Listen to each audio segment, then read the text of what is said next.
À tous les partenaires pour l'organisation et puis à tous ceux qui peuvent participer. Je m'excuse de ma présence à distance. Les grèves ont été plus fortes que moi sur ce coup-ci. Alors j'ai quelques messages que j'aimerais passer parce que c'est un sujet effectivement qui est quand on parle de transition énergétique et de circularité, on ne fait pas forcément le lien, alors qu'en fait, il y a un lien qui est assez génial en fait à découvrir pour ceux qui ne le connaissent pas. Et efficacité, effectivement, il y a tellement de choses encore à faire. Donc, il y a des leviers ce sont deux leviers qui sont très très intéressants. Et je pense que les participants à la table ronde ensuite sont assez facilement les illustrer et donner, j'espère, des pistes de transformation pour toutes les industries et les territoires qui nous écoutent. Alors peut-être pour démarrer, j'ai 3 pages à vous partager, et trois grands messages. Le premier, c'est que quand on parle de transition énergétique, on parle essentiellement, comme tu l'as dit Aurélien, de décarbonation des procédés. On parle aussi de décarbonation des usages, avec la voiture électrique, etc. Mais en fait, ces deux volets ne suffiront pas. Donc je représentais ici une chaîne de valeur industrielle de l'extraction jusqu'à la fin de vie. Donc on parle de chaîne de valeur linéaire, parce qu'aujourd'hui, pour utiliser nos produits de tous les jours, on extrait des ressources, on les produit pas forcément en France, même si c'est un petit peu mieux en ce moment. On les utilise et souvent avec des durées de vie assez faibles, et ensuite on les jette.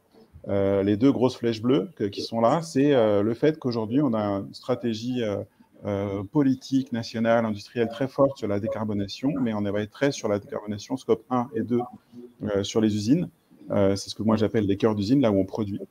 Et avec le nucléaire ou les ENR, etc., voir sur nos usages comment, quand on a des volets roulants électriques ou des voitures, on n'est pas sur des énergies fossiles.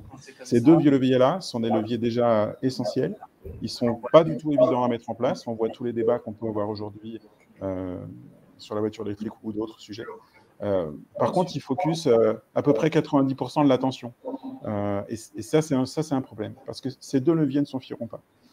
Alors, pourquoi? Parce qu'en fait, quand on regarde, il y a un axe qui est très orthogonal à l'énergie, c'est la matière, c'est les ressources. Et on l'a vu, aujourd'hui, on a, avec la crise en Ukraine, avec le dérèglement climatique, avec un canal de Suez qui se bouche à cause d'un énorme coup de vent, ou à cause de tensions géopolitiques très fortes, ou de reprise après Covid, et ben, si on décarbone tout, mais donc on n'a pas de matière pour ces raisons-là, on ne peut pas produire. Donc, on a une vulnérabilité aujourd'hui des chaînes d'approvisionnement au niveau global, du fait des modes de fonctionnement qu'on a aujourd'hui dans l'industrie. On a la destruction du vivant. On voit que nos modes, alors ça passe par le climat, mais pas que. On parle beaucoup de CO2, mais il y a la biodiversité, l'acidification des sols, etc. Donc, toute l'industrie aujourd'hui génère une destruction globale du vivant qui va s'accentuer de plus en plus dans les prochaines années. On parle beaucoup du climat, mais il n'y a pas que le climat. On a des disruptions réglementaires qui font qu'aujourd'hui, les industriels qui restent sur des produits comme on a ne vont pas fait tenir la route sur les 5 prochaines années. Donc on voit le moteur thermique à l'électrique, mais on voit aussi l'interdiction des plastiques à usage unique, l'apparition de la consigne, les filières REP qui se mettent en place sur tous les secteurs. Énormément de mouvements qui font qu'aujourd'hui, l'industrie est bien chahutée. On a des offres avec des produits, et là, il y a un lien très fort avec la décarbonation, qui sont des produits de plus en plus gros. Les voitures sont de plus en plus grosses, les téléphones, les écrans sont de plus en plus gros, avec plus en plus de technologie. Donc, de moins en moins réparables, de plus en plus jetables et consommant de plus en plus d'énergie. Voilà. Et tout ça, cette industrie, aujourd'hui, a un vrai défaut d'attractivité des équipes, que ce soit des jeunes ou des moins jeunes. Alors, j'en viens au sujet de la circularité. Aujourd'hui, ces chaînes de valeur-là, on vient consommer plus d'1,7 planète pour fabriquer nos produits. Et une étude récente a montré qu'il y avait 7,2% de l'économie mondiale qui est circulaire.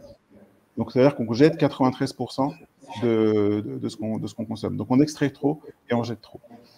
Donc, il y a un premier sujet, la circularité. Sur la transition de l'industrie, ce ne sera pas assez... il faudra absolument l'intégrer demain, donc dans la loi industrie verte et dans les transformations aujourd'hui de l'industrie, pour réussir à faire cette transition. Le lien avec l'énergie, on va le voir tout à l'heure avec quelques exemples, c'est que la circularité permet de décarboner, mais on voit aussi que la circularité, quand on veut faire des batteries avec des gigafactories ou quand on veut électrifier l'ensemble de nos usages, on va avoir une tension sur les ressources qui va être incroyable. Et donc, si on continue à extraire autant qu'aujourd'hui, donc on soit sur les mêmes modes qu'aujourd'hui pour fabriquer nos produits et électrifier nos usages, on n'aura pas assez de matière. Donc, la transition énergétique sera bloquée parce qu'on va être sous contrainte de ressources. Donc, voilà. Donc, et l'ensemble des produits qu'on va faire, est-ce qu'on va avoir sur des produits, des voitures, des téléphones qui vont continuer à durer 2 ans? Donc, on va consommer énormément de matière, consommer énormément d'énergie, mais aussi d'eau, etc., pour avoir des produits qui durent peu et qui vont finir jetés et qu'on n'utilisera plus. Et donc, on va être dans un cycle d'emballement. On va devoir encore reconsommer, etc., pour faire perdurer des usages sur les 50 ou 60 prochaines années.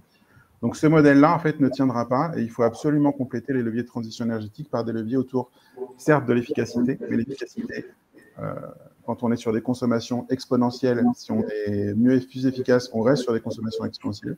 Donc, il faut de l'efficacité, et ça ne suffira pas. Et il faut basculer, bifurquer vers des modèles qui soient circulaires. Alors, je vous donne quelques... Alors, du coup, je pense qu'il y a 3 chiffres à retenir, si vous voulez un peu marquer les esprits. Le premier, c'est que les cœurs d'usine, là où on produit, ce qui considère le scope 1 et le scope 2, si vous reprenez les principaux bilans carbone, les bilans carbone des principaux groupes, un grand groupe industriel et petit, c'est moins de 5% de l'empreinte carbone globale. Là où on a une empreinte CO2 forte, c'est sur le scope 3 amont, quand on vient avoir des produits comme du chocolat, des bijoux, etc., où on vient en fait déforester ou faire des mines, etc. Donc on est vraiment sur l'extraction de la ressource. Et quand on a des produits qui sont utilisés dans des voitures ou qui sont électrifiés, c'est de l'usage. Donc travailler sur les cœurs d'usine, c'est déjà un travail énorme fait par de nombreux industriels, mais ce n'est que 5% de l'empreinte CO2.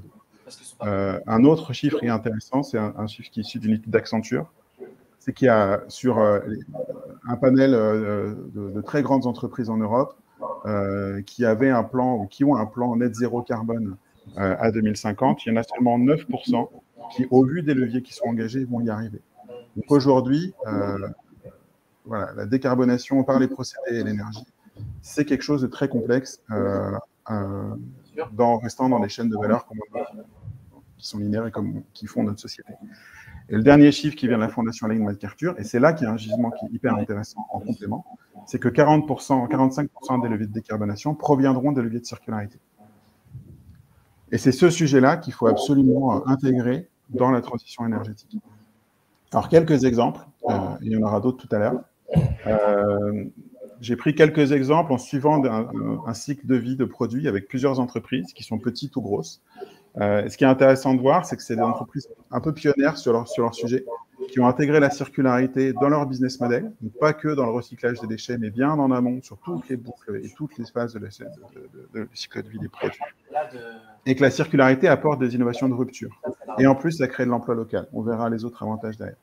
Alors, quelques exemples. Saint-Gobain, par exemple, qui a sorti récemment un verre qui s'appelle Orae, qui est produit à partir de 70% de calcin, et dont une grande partie qui est du calcin recyclé. Donc, c'est du verre plat qui est issu de la déconstruction de bâtiments.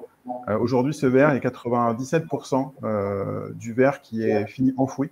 Donc, le verre plat, quand on déconstruit, il est cassé et il est enfoui. Ce verre, si vous avez récupéré à le récupérer, ça s'appelle le calcin, vous le réintégrez en production, vous êtes capable de faire un verre en boucle infinie. Et ce verre demande moins d'énergie pour être fabriqué. Donc, c'est là qu'on voit le lien entre... on vient extraire moins de matériaux, parce qu'on récupère du verre qui existe déjà, et on a besoin de moins chauffer. Donc, on arrive à avoir un verre qui est décarboné, qui est 40% moins carboné, en tout cas, qu'un verre plat classique. Donc, le recyclage, quand c'est bien pensé, peut permettre d'abaisser les niveaux d'énergie pour refaire des produits en plus dans des boucles locales et de réutilisation. Valrhona, sur un cœur d'usine, avec des boucles de chaleur fatale, récupération de la chaleur fatale et d'efficacité énergétique, ça permet de réduire, on a vu, 57% sur le scope 1 et 2, et de réduire les consommations d'énergie 30% dans un contexte inflationniste de l'ensemble de ces coûts. Donc, c'est super intéressant. Gazeltech qui fait une voiture qui est 40% moins lourde, donc plus petite qu'une voiture de la même catégorie, qui permet de réduire en fait de 40% le poids de la batterie et de consommer 40% en moins. Avec fabrication en micro-usine, très peu de composants, donc très peu complexe à assembler. Donc aller vers des produits plus petits, plus frugaux, c'est aussi un vecteur très important d'innovation. et de transition énergétique, ce qui est peu aujourd'hui le cas dans ce qu'on voit dans les produits actuels. Un autre exemple, toujours dans le transport, qui est Renault Trucks. Renault Trucks, ce qui est très intéressant, c'est que sur les camions, ils ont développé tout un ensemble de boucles de circularité pour accompagner la transition vers le camion électrique. Il y a déjà l'allongement de la durée de vie des camions, la performance en termes de consommation des camions existants, qui est un axe un peu comme la GazelTech qu'on a vu tout à l'heure. Mais il y a aussi le fait d'aller vers des modèles de remanufacture, c'est-à-dire de récupérer des pièces qui ont déjà un moteur qui a déjà roulé, de le redémonter et de le remettre au même indice technique, donc de le remettre à neuf en fait, alors qu'il a déjà roulé 5 ou 10 ans. Donc ça, on peut faire avec plusieurs pièces de rechange et plusieurs types de pièces de rechange, pièces du moteur ou autres. Et ça permet d'avoir aussi, comme le cas de Saint-Gobain, des pièces qui sont 40 à 60% moins carbonées. Je pense que Schneider Electric pourra en témoigner aussi. Les produits remanufacturés permettent de ne pas jeter, de consommer moins de matière, moins d'eau et d'avoir des produits beaucoup moins carbonés sur le marché. Et enfin, les alchimistes, on est plutôt sur des biodéchets. Là, je parlais de produits techniques surtout, mais surtout ce qui est produit aussi organique. Donc là, il y a des filières qui vont se mettre en place, de collecter les biodéchets, donc tout ce que vous jetez aujourd'hui dans vos poubelles en termes de déchets organiques et qui sont incinérés pour pas grand-chose. Mettre en place ces filières-là permet de collecter les déchets, de faire soit du compostage, qui permet d'alimenter une agriculture locale et sortir relativement sortir des engrais, ou alors de générer des biogaz aussi. On a aussi les CSR, par exemple. Donc, on peut faire on peut avoir de l'énergie ou de l'engrais ou d'autres éléments grâce à une régénération des déchets. Et ça aussi, ça nous emmène vers un monde moins carboné, avec une empreinte sur la matière, la biodiversité, sur l'eau, etc. Donc, sur l'ensemble des limites planétaires qui est beaucoup plus réduite. Et donc, c'est très complémentaire à la décarbonation de l'énergie. On est aussi sur une résilience des approvisionnements, parce que quand on récupère du verre, qu'on récupère des pièces de rechange, qu'on vient se sourcer dans les villes pour récupérer des déchets, ben, on est moins soumis à des usines d'engrais qui vont s'arrêter en Europe. On est moins soumis à la rupture des chaînes de valeur, à la rareté de la ressource. Et on revient aussi vers une industrie, une société qui sera plus autonome demain. Et on a des business models pour ces entreprises qui sont en plus très différenciants. Alors que si on fait que décarboner, ben, on sera juste comme tout le monde, on aura investi beaucoup d'argent qui est nécessaire, mais on n'aura pas fait évoluer ces business models.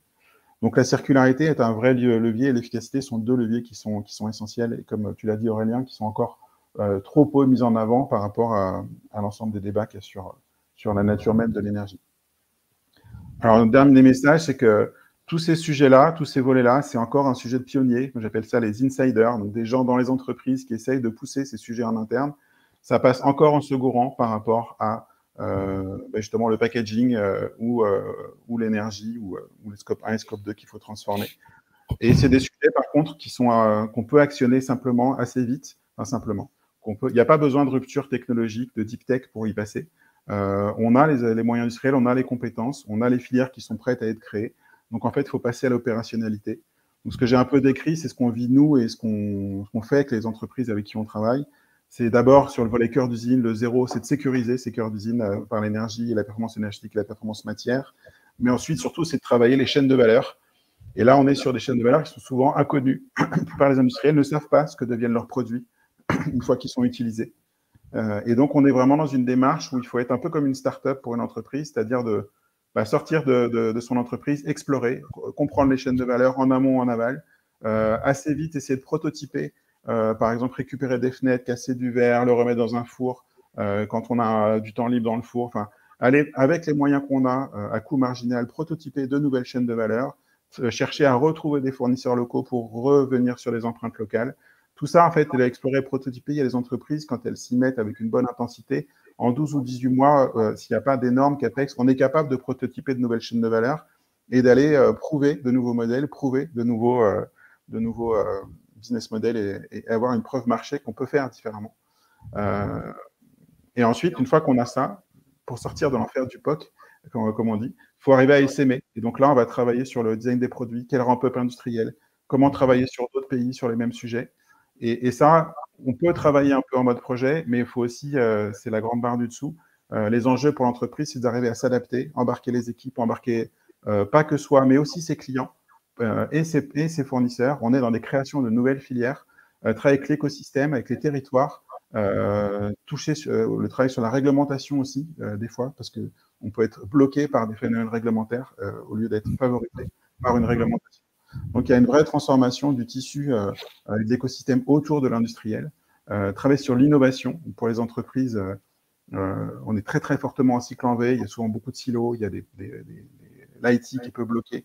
Donc, il faut arriver à innover vite, de façon très agile, ce qui peut être aussi un changement organisationnel et de paradigme pour l'entreprise. Et ensuite, je pense, le dernier point, je m'arrêterai là, c'est il y a beaucoup d'entreprises aujourd'hui il y a une question d'ADN de l'entreprise. Beaucoup d'entreprises passent à mission ou changent de raison d'être, mais travaillent beaucoup sur le côté RSE, donc c'est nécessaire. Par contre, je demanderais de passer aussi, quand il y a de basculer, de tirer les programmes d'innovation par la raison d'être qui viennent toucher les modèles économiques et comme ça réussir à transformer progressivement l'ADN de l'entreprise. Donc, il y a un vaste champ d'innovation, d'exploration et de transformation est possible par ces leviers-là. Je pense que, Aurélien, je vais te redonner la main. Il y a trois très belles entreprises qui font partie des pionniers.